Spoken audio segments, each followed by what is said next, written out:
اور یہاں ماشاءاللہ بہت سارے سادات بھی ہیں، اور سادات کو اللہ نے بہت اونچا مرتبہ عطا فرمایا ہے۔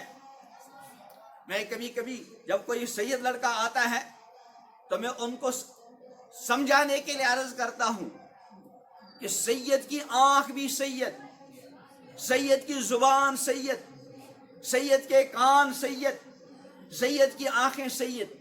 پھر مثال دے کر سمجھاتا ہوں، زمزم کا ایک کین لایا، اس میں سے 1 کپ پانی نکالا، اور نہر کا یا ٹیوب ویل کا یا کہیں سے اچھا پانی لایا، اس میں زمزم کا 1 کپ ڈالا، تو اس میں زیادہ زمزم ہے کہ زیادہ دوسرا پانی ہے؟ 10 کلو کا کین ہے، 10 لیٹر کا، 50 گرام 100 گرام 200 گرام زمزم، باقی سب وہ عام پانی۔ لیکن اب وہ عام پانی نہیں رہا، کیونکہ اس میں کس کا اثر آ گیا؟ زمزم کا۔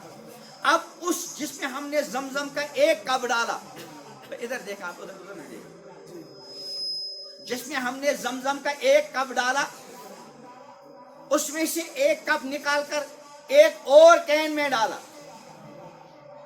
اب وہ تیسرا کین عام کین رہ گیا تو کہ اس میں بھی کچھ زمزم کا اثر آ گیا ہے نا۔ پھر اس میں سے 1 کپ نکالا، ایک اور پانی کا کین کہیں سے بھر کے لائے، اس میں ڈالا، اس طرح 50-60 کین بھر دیے ہم نے، تو ہر کین میں کس کا اثر؟ زمزم کا۔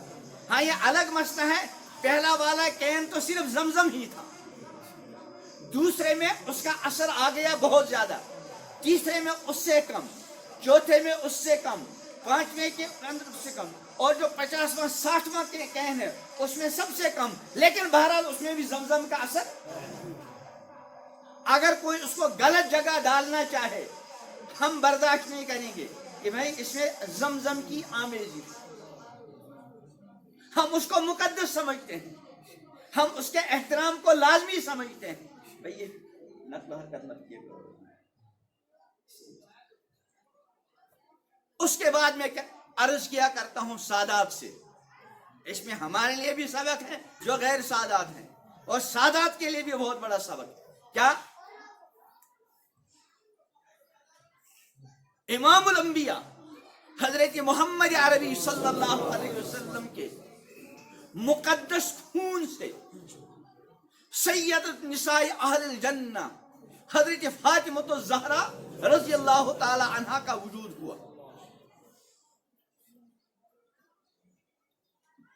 پھر حضرت فاطمۃ الزہرا رضی اللہ تعالی عنہ کے اس مبارک خون سے، جس میں امام الانبیاء حضرت محمد عربی صلی اللہ علیہ وسلم کے مقدس خون کی آمیزش تھی، بلکہ اسی مقدس خون سے وہ بنا تھا، حضرت فاطمۃ الزہرا رضی اللہ تعالیٰ عنہ کے مبارک خون سے، حضرت علی مرتضیٰ کے واسطے سے حضرت امام حسن، حضرت امام حسین اور ان کے دیگر بھائی بہن، ان کا تولد ہوا۔ پھر حضرت امام حسن اور امام حسین رضی اللہ تعالی عنہما کی جو اولاد ہوئی، تو امام حسن کی اولاد امام حسن کے خون سے، اور امام حسین کی اولاد امام حسین کے خون سے، جس خون میں حضرت فاطمۃ الزہرا کے خون کی آمیزش تھی، اور اس خون میں امام الانبیاء حضرت محمد عربی علیہ السلام کے خون کی آمیزش۔ یہ الگ مسئلہ ہے کہ حضرت فاطمۃ الزہرا رضی اللہ تعالی عنہ، ان کے مقدس خون میں امام الانبیاء حضرت محمد عربی علیہ السلام کا جتنا خون شامل تھا، حضرت حسن اور حضرت حسین رضی اللہ تعالی عنہما کے اندر اس میں کمی، پھر آگے ہوتے ہوتے کم آ گیا، لیکن اس وقت بھی جتنے سادات ہیں واسطہ در واسطہ، واسطہ در واسطہ، ہر سید کے خون میں امام الانبیاء حضرت محمد عربی علیہ السلام کے مقدس خون کی آمیز۔ اس کے 2 تقاضے ہیں، اس کے 2 اثر ہیں۔ ایک تقاضا ہم غیر سادات کے لیے کہ ہم ان سادات کرام کا ادب کریں، احترام کریں، اس وجہ سے کہ ان کے وجود کے اندر امام الانبیاء حضرت محمد عربی صلی اللہ علیہ وسلم کے مقدس خون کی آمیزش ہے. یہ امام الانبیاء حضرت محمد عربی علیہ الصلوۃ والتسلیم کی نسل بعد نسل اولاد ہے، نسبی اولاد. یہ تو ہم غیر سادات کی ذمہ داری ہے کہ سیدوں کا احترام کریں، سیدوں کا ادب کریں، اور سادات کے لیے ضروری ہے کہ وہ اپنے مقام کو پہچانیں.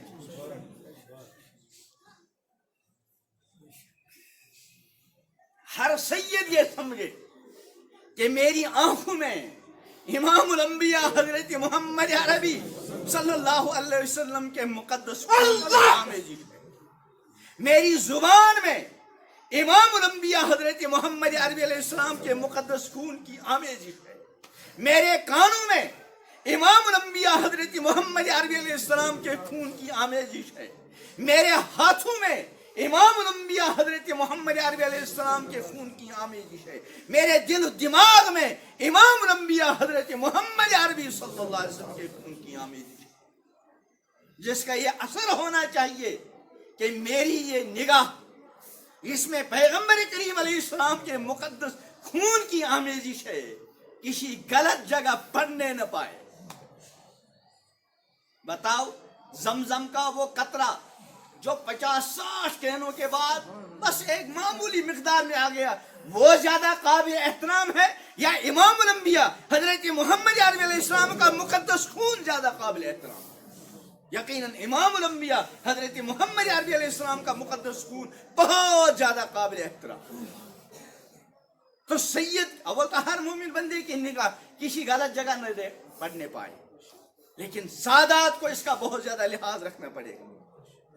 سادات کی زبان سے کوئی غلط چیز نہ نکلے، سادات کے کانوں میں کوئی غلط آواز نہ آئے، سادات کے ہاتھ کوئی غلط حرکت نہ کرے، سادات کے قدم کسی برائی کی طرف نہ پڑے، سادات کے دل میں اللہ اور اس کے رسول کے علاوہ کوئی دوسرا بسا نہ ہو.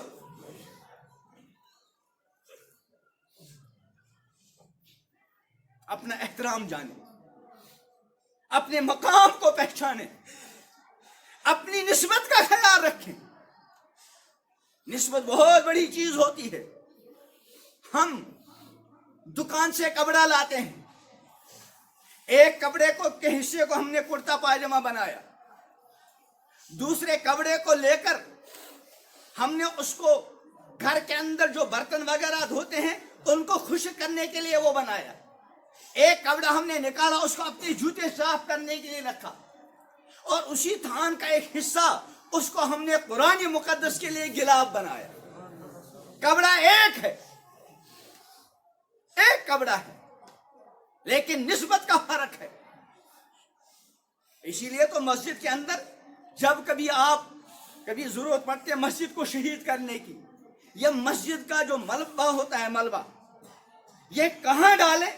بہت لوگ پوچھتے ہیں وجہ کیا ہے؟ حالانکہ یہ عام مٹی، لیکن اس مٹی کو ایک خاص نسبت حاصل ہے، اس نسبت کا ہم احترام کرتے ہیں.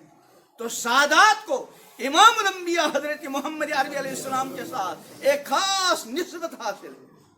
اس نسبت کا غیر سادات تو احترام کریں، اور سادات اس نسبت کا لحاظ کریں.